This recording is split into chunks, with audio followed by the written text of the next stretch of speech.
there's a good chance you're going to have a problem. So I'm not saying you wouldn't continue to try, but you'd go extremely slowly to make sure that you don't get compressor stall.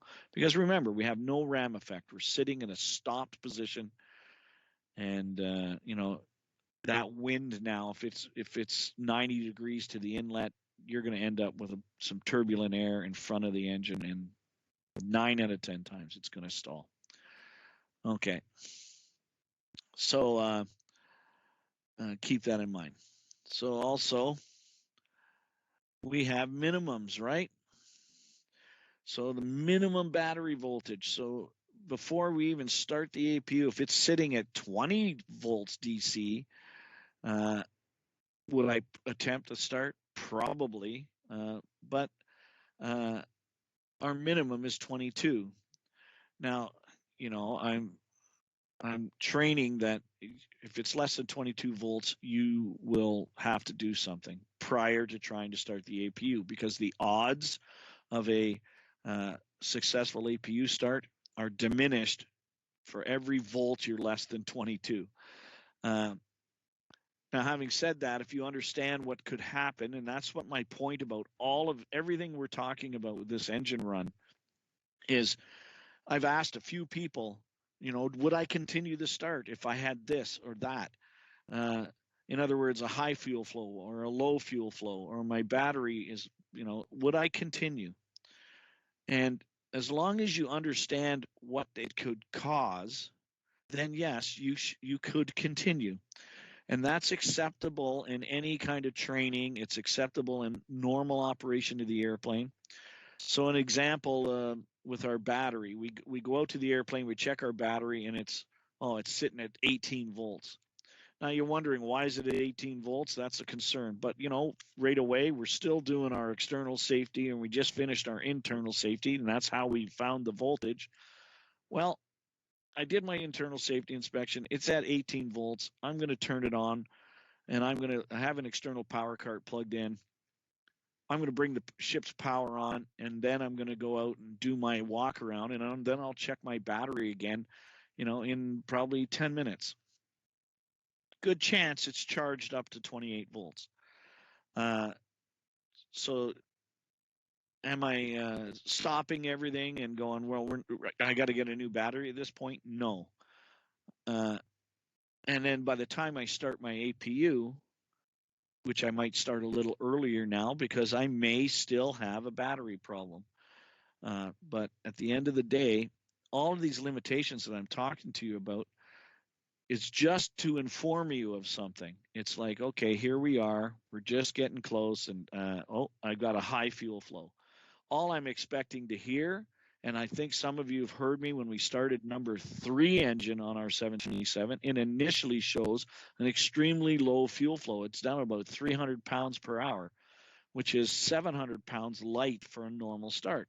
So I just nonchalantly say it's a low fuel flow, and I keep going, because I'm expecting or understanding what that could cause. A low fuel flow could cause a hung start. A high fuel flow could cause a hot start. So as long as you recognize any of these parameters I'm talking about and you voice it, that's acceptable. Keep going. It's again, one example was if we had no N2 indication. In order to put fuel on any turbine engine before you start, what parameters must I have before I introduce fuel? Anyone? Positive N1 and positive oil pressure. Beautiful. Thank you, John. Excellent. Everybody remember that. It's N1, not N2. I must have a positive N1 and a positive oil pressure before I add fuel. If you don't have either one of those, obvious problems will arise. If I don't have N1, I'm going to overtemp the engine, because if the N1 spool is not turning, I'm not going to get any air and I'm going to cook the engine. If I don't have oil pressure, well, it's not rocket science. If there's no oil pressure, why would I start the engine? Okay, so all of these parameters, everything I'm talking about prior to and as we run, are all so we can have a successful engine run and taxi. If you prepare the airplane correctly at every step of the way, if you can't get the engine started, or then you'll stop at that point, because all of these things, if it's impending hot start, or it's hanging. Impending means about to. It's going to be if I continue. Every hung start will be a hot start if it is unattended. So if you have a hung start and you keep going and you recognize it's a hung start and you just keep trying to let this thing get enough fuel, all you're going to see is the temperature is going to increase. It's going to be dumping a bunch of fuel into the engine, and then it will become a hot start. So, and you do not want to hot start these engines. You do not want to come into your superior and say, I've over temped an engine. I've over torqued an engine. I oversped an engine. You're not going to do that, because everything is prepared in the way you do it. You will recognize that happening. So you'll stop it long before that happens. Okay. So you see it here, minimum 22 volts. Duct pressure. There's going to be, our 727 is 40 unloaded. That's memory. And you can see I put in there 20 to 30 PSIG loaded. So with our duct pressure, if you, during the exam, if you choose 20 or 30, I'll be fine. I'm going to check to make sure that the question, I'm pretty sure it's 30 PSI is in the question. 30 PSI loaded is basically every airplane on the planet other than our 727 and DC-9s and things like that. It'll go down to about 20 PSI. But whatever the minimum is, what you're really interested in is that it's maintaining that. If it goes below that, another decision has to be made. And this is why the people in our 727 that are in the FE panel must call what they see. So if you look at the duct pressure and you're expecting to see 20 PSI, which we all have, we've all seen, and it goes to 10, you got to call it. And the person doing the engine start is going to make a decision, such as, thank you, I'm going to continue, watch for a hung start, and then continue. It could be the duct pressure gauge has got an issue. It could be that you got a leak in the pneumatic system somewhere. But we're trying to start the airplane and either move it, do a power assurance, a check, or whatever. And if we get the engine started safely, then we'll look at this pneumatic issue later. That's my point about this as well. Unless we're starting the airplane or trying to do a start with the APU and the snag is duct pressure drops off, then we'll continue and we'll troubleshoot that later. Obviously, we're starting the airplane to do something other than that problem. And it's kind of like I describe it kind of like doing your inspection.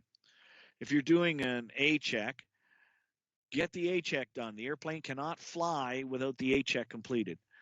And then repair snags. Same thing here. We're starting this airplane to do something. Let's get that done. That way we don't forget things. We don't get caught behind. We get that task completed, and then snags that arise we can look at later. And it's straightforward. If I don't have the correct duct pressure after the APU, so if this APU is running and it's showing 40 PSI unloaded, and then it goes to 10, well, obviously I think my problem is on the engine, because when it was not to the engine, I had normal duct pressure. And then when I start the engine, it goes way below what it should. So I probably have a leak between the start valve and the starter. Does everybody get that? It's pretty straightforward, right? So you can deal with that kind of stuff later. So remember those limitations. The circuit breakers closed, permissible to reset relevant circuit breakers. Yeah, absolutely.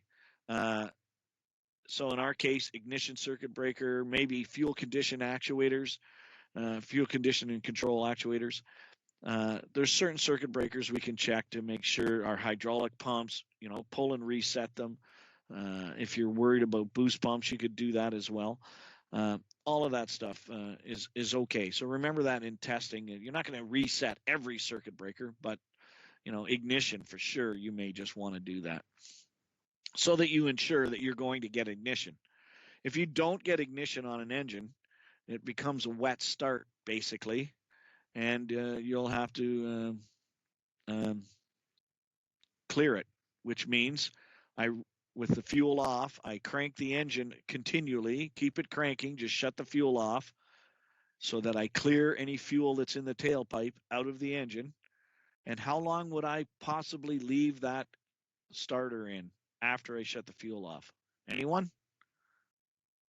20 seconds. Oh, beautiful. Who was that? Olendi. Ah, Olendi. Surprising, but beautiful, Olendi. Yeah, that's right. 20 seconds is the magic number, everyone. This is straightforward, dead simple. No matter if I ask you how long you wait for anything, it's 20 seconds. And it's not 20 seconds to just shut down the engine. It may be 20 seconds to evaluate stuff, but at the end of the day, you'll wait 20 seconds.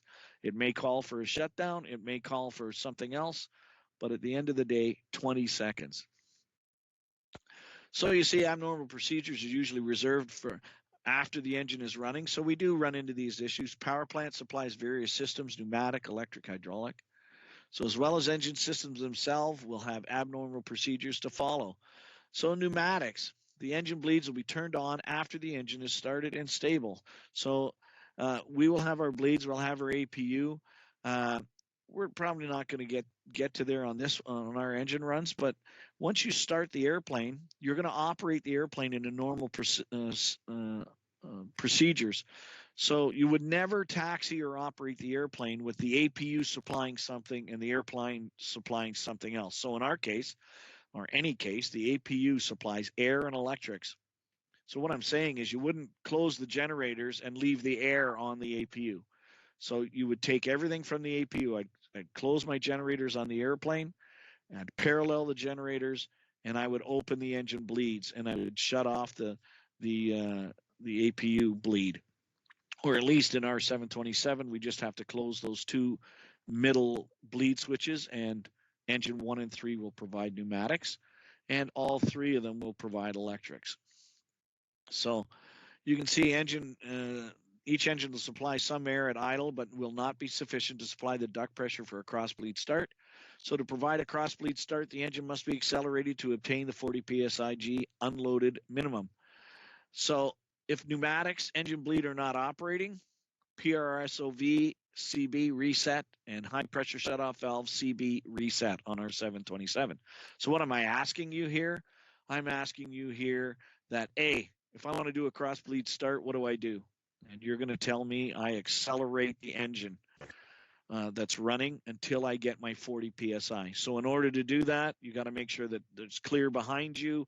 There's no issues. You would, if in a real world, you'd contact a controller if you were anywhere on the air side other than your own private ramp to make sure that he knows you're doing a cross bleed start and that behind you is going to be some thrust. And then you would crank the engine and hopefully get there. If you have no bleed off the engine, you can reset those breakers. So you would say PRSOV and HPSOV reset the breakers to see if it comes alive. So that's what I'm expecting. Okay, I'm expecting you to say, I need to accelerate the engine to get the 40 PSI. If I don't have any pneumatic air, I will reset those two breakers. So the electrics, the generator will be brought online after all the engines are stable. Each generator should be within operating limits, so the engine and generator should be given some time to stabilize. So definitely if it's cold out, the CSD oil is cold, it will take you some time to get there. So even if you're taxiing the airplane on the APU, that's fine because you may have issues trying to parallel these generators or at least bring them online. But that's due to cold and thick oil. So, but that'll come up quickly, correct itself. So remember the limitations on the generator: 115 volts, 400 cycles per second, plus or minus 10. Those are the limitations.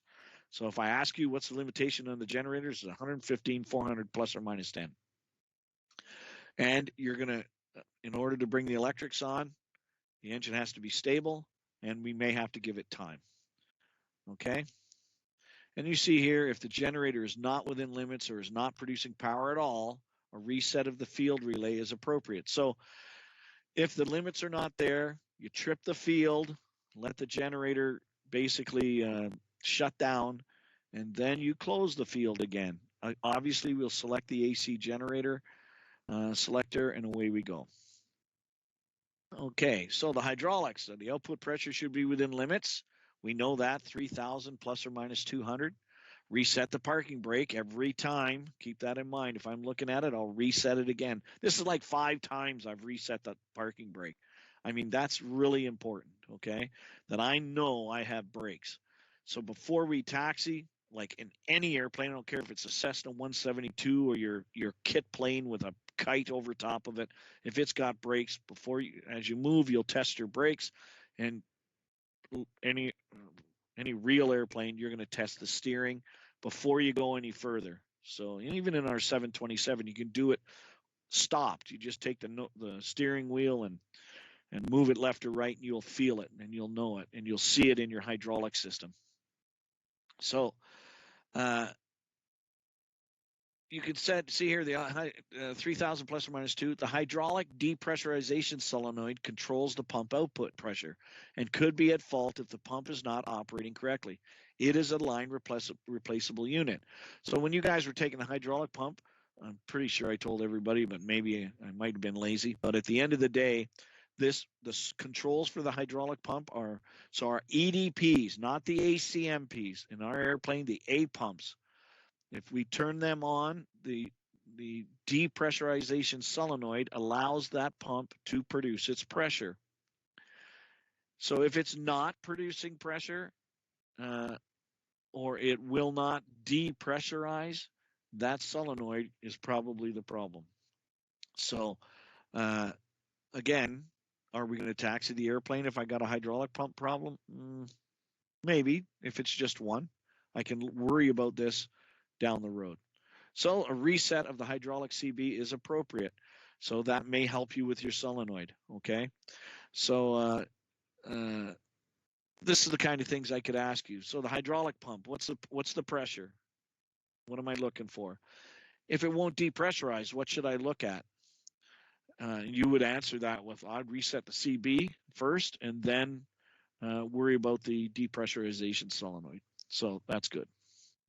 So then we have the engine system abnormalities, low or no oil pressure. So it says allows 60 seconds for the oil pressure. And that's the only one on the airplane, any airplane that I know of, that you're going to wait that long for, which is okay. So you'll wait 60 seconds for oil. I'll take either one of them again. So if you were to, any time in, even if it's in a challenge, if you were to say 60 seconds, I'm going to be fine with it. Because it's okay to reduce any limitation. So my point, 20 seconds is everything else.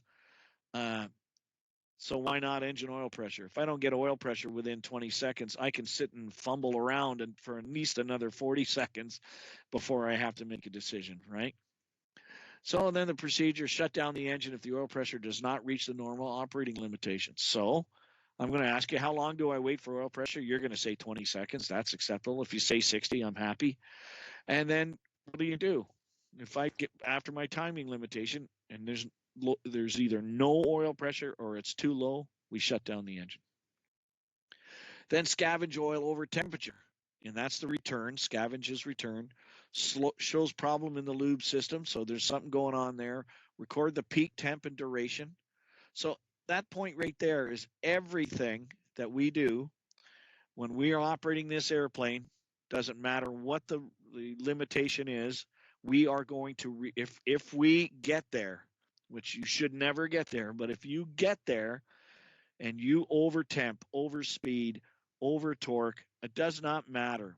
Any over exceedance, you will be expected to record the peak and duration right here, okay? So the peak and duration means what was its peak over exceedance, whatever that may be, and how long were you at that peak? So that's what you're prepared to do. Newer airplanes, it's real easy because you can just pull up the data from the computer and it will have vented. So if it actually overtemped or overexceeded in any way, it would actually show it to you, and it would record that information. This is the peak. This is how long it was there. Because remember, even though we've exceeded this engine, we are expecting, especially if over temperature, but pretty well any over exceedance, you are expecting that you have done some damage to this engine. We want to figure out what are we going to do with it. So we have to inspect it, and then we have to collect more data, and then we will communicate with the manufacturer, and a plan will be developed. It may be the engine's pooched, pull it off, or it may be a continual inspection interval that's reduced, and you're looking for certain things, and you carry on. So remember, everything we do on our aircraft is inspection before we arbitrarily make a decision. So then you can see again, fan overspeed, reduce thrust to control the engine, and the core overspeed, reduce thrust to control the engine, and pretty straightforward, eh? Like the scavenge point, shut down the engine. So I'm asking you, what do we do? If I have a core engine overspeed, what are you going to do? You're going to reduce the thrust to control the engine. You're going to peak and duration record, and you're going to do an inspection. It's pretty straightforward, okay? Fan overspeed, the same thing. Compressor stall. A hard stall is a loud bang and or flame from inlet or exhaust. If you get there, engine shut down and inspect. Like I said, everything we do prior to this point, we should never see a compressor stall to the point that you abandon the engine run. Like if you can't get into wind because the controller won't let you or whatever, you want to make that decision because you'll already have the ATIS. And like I said, in cities like Toronto, like large airports, they have designated engine run positions, and they try to attempt to get you into wind. But if you can't get into wind, you're going to make that decision right away and probably delay the run if you can possibly do it. But compressor stalls, you already know what's going to cause a compressor stall. We're not going to go there. So if you have it, you understand what it is. You retard the lever to idle and verify normal engine parameters. And if normal, cautiously advance the thrust lever. If no stall, continue along. So you should never get to a compressor stall, and there's no excuse for it as far as I'm concerned. But having said that, I've done it. So an engine flameout identified by immediate decrease in the EGT N2 and fuel flow.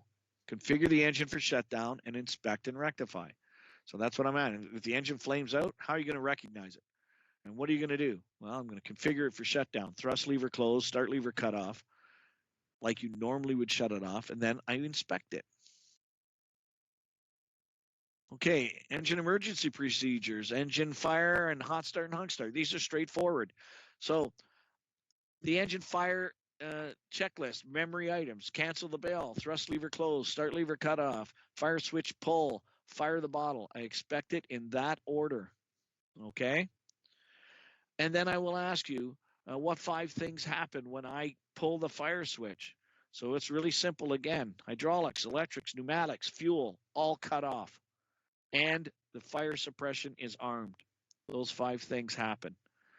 So you got to memorize that list exactly like I just described it. So then we have hot start and hung start.